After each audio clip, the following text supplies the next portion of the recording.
Good afternoon. Thanks for joining us across the fence. I'm Fran Stoddard. For this month's Birds Notes program, we're going to talk about changes to the endangered and threatened species list. Joining us from the Audubon Center in Huntington is bird expert and conservation biologist Mark Labar. Thanks so much for joining us again, Mark. Always great to be here, Fran.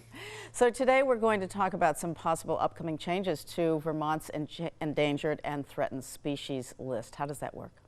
Yeah, so this is pretty exciting stuff. You know, the Endangered and Threatened Species program has been in effect for several decades now.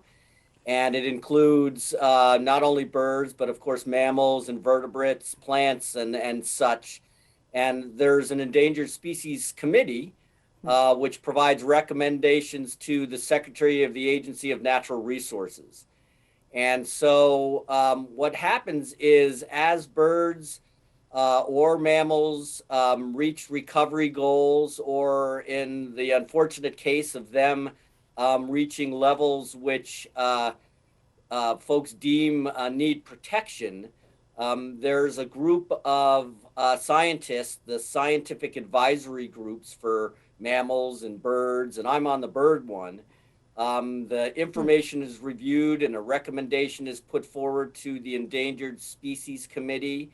And then the Endangered Species Committee votes on that and provides the secretary with a recommendation. And at that point, the secretary there signs off or not, and it moves on to the full process of rulemaking. So we're in the midst of that right now for a couple of bird species, which I thought I would chat about today. Great. So you put in for listing or even delisting species. So what bird species are we going to focus on today that are either on the list or maybe getting off? So, you know, this is one, and I've been doing bird notes for a while. And when I first started, you know, folks would see a bald eagle occasionally and send in pictures, and it was a rare sight. But bald eagles have done extremely well in the state of Vermont over the last decade or so. You know, from the first documented nesting pair in recent history in 2007, to more than 40 breeding pairs of eagles currently in the state. You know, eagles, as we know, that classic white head and white tail as the adults. When they're immature, when they're young, they have various shades of white and brown. As you can see in this shot, it takes them 3 or 4 years to get to a breeding age. So this is something that, you know, there was the bald eagle reintroduction down at Dead Creek years ago. And so eagles have really responded here in Vermont. You know, eagles are top-line predators, anything from fish to waterfowl they'll feed on carcasses in a field. They're often associated with water, whether it be a river or a lake. And, you know, because of that, many of the eagles that we see are found on Lake Champlain or near Lake Champlain and in the Connecticut River Valley. Yeah, I see them in Ferrisburg. It's so exciting. I never saw them in Vermont, and now I see them every summer. It's so exciting. And they're here through the winter, too. So are you looking to delist them? Are they doing that well? Yeah, so that last shot of that winter bird, you know, originally when we first started doing this, we would see far more birds in the winter during our winter survey, which is just ended. And now we're seeing more birds during the summer months. So you're right, they're spreading out and they're moving around. The winter count, as I said, has been done for years to monitor the birds. And so they're in the process of, they've met their recovery goals. A recovery plan was put together. Their nests, you know, are these massive things. And they're going to be taken off the endangered species list as it, you know, as the rulemaking, hopefully, as the rulemaking moves forward. That's very exciting, and I think you have a little chick here, a picture also. They're just adorable, but those nests are enormous. There it is. Yeah, so, you know, the chicks, when they first hatch, not the cleanest of sights because they bring back all sorts of stuff, but are tiny. Right. but they grow into those big eagles, and they'll often use those nests year after year. Yeah. There were 6 new nests this year that were identified, but there were a couple nests that weren't used. They've really become something that folks see pretty regularly. You can drive down through Ferrisburg. There's a Mm-hmm. nest that's really close to the road that you can see Yeah. from a distance, and you're not disturbing the birds. And it's been a great success. So, with Yeah. more than 40 pairs and more than 60 fledglings that got off this year, Wow.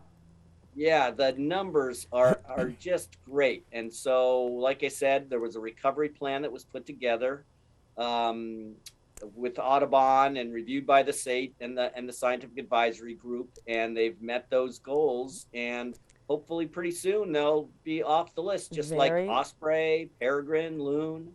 very exciting. And I gather there is another species that is going the other direction, that is not doing well and we're concerned about. Yeah, so a couple of years ago, the Scientific Advisory Group on Birds reviewed the numbers of eastern meadowlarks that were being observed in the state. And this is kind of an iconic bird of the grasslands. It's something that used to be a real common species here in Vermont when there were far more fields than there were forests. And the pressure of reforestation and development has really kind of pushed this bird in a downward spiral with like a 90% decrease in Mm. nesting populations. They nest right on the ground in hay fields. So they're impacted by, regular haying practices that farmers use. And they are in the same rulemaking process will be added to the threatened species list. And Um, Go ahead. will that list help with maintaining this population? What happens then? So it provides a degree of protection, but in this case, it's really spurred a lot of focus on the species. The Vermont Center for Eco Studies did a Meadowlark Blitz last summer, where we went out and we tried to use, community volunteers to help us find where the birds were, so we could identify fields that potentially could be protected and managed accordingly. A couple of years ago, this is the first bird that we used eBird and eBird data as a means of collecting the information. So hopefully this will bring attention to the species and give us opportunities to protect it where we can. Sure. And maybe hopefully create some refugia where they can breed. Because the shift in habitat, we may never get back to the numbers that we had 100 years ago. Sure. Just because there's just not that many grasslands that are out there. But the goal will be to, maintain or increase the population at its current size, so that eastern meadowlark remains a part of the avifauna here landscape. in Vermont. Yeah, Yes. sure. So it looks like we have some mail from our viewers, and I'd like to get to them. There's a question here from Paul Couillard. I hope I have pronounced that correctly. He said, I've watched your episode of Across the Fence today, which reminded me of an unusual for us bird sighting locally. This summer, while kayaking on the Winooski River, my wife and I spotted a couple of great egrets. We see great blue herons pretty much whenever we kayak, but this was the first great egret. So he's known that you've seen them in Florida. Are they common here up north? They're becoming more and more. They're a big bird. I wouldn't say they're common, but they're easily seen. You can see them along rivers. There's a nesting population out on the Four Brothers Islands. And so oftentimes going to do turn work, I'll cross over the sandbar into Grand Isle, and they'll be feeding out on the flats there. So they're around, especially in the northern part of the state. And we're pretty on the northern extent of where these birds nest. They will take advantage of the Great Lakes and things like that. But they're a bird that I never used to see, just great blue herons, but now these white beauties, and of course, they're our Audubon signature bird. show up on a regular basis, and it's great to see them, especially when you're out kayaking. Yes, absolutely. I love seeing them. So one more letter I'd like to get to. It's from Marie Perrin. She was looking out her window and saw an almost white bird in a tree. She grabbed her camera and took a couple photos. She said, by the size, I was pretty sure it was a robin, wasn't sure, checked with a friend who confirmed. So she's often seen robins, but never that looked like this. And the picture is quite extraordinary. Tell us about that. Yeah, so we've talked about this in the past. This is a leucistic bird, and it's not albino. They're two different things, but it's lost its plumage coloration. And so it is a robin, and you can see it's got a little, maybe some black feathers in its tail, but otherwise it's almost completely white.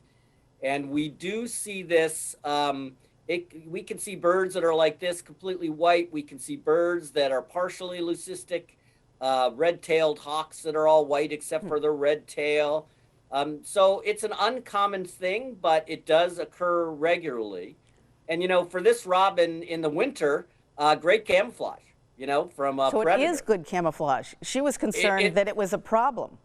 In the winter, it might be, right. But come around the summer, and all of a sudden, that robin is going to stick right out. Is at risk. Yeah. And but it's feeding fine. It's probably doing well. Whether it's a female or male, tough to say. But always interesting to see in the bird world. We got to go, and for those people that have some bird-related questions, you can pass it along to Mark at the address on your screen, or you can drop Mark an email. His address is mlabar@audubon.org. So send Mark your questions or pictures, and we'll get to them on the next upcoming version of Bird Notes. Thank you, Mark. You're welcome. And thank you for joining us across the fence. I'm Fran Stoddard. Stay well.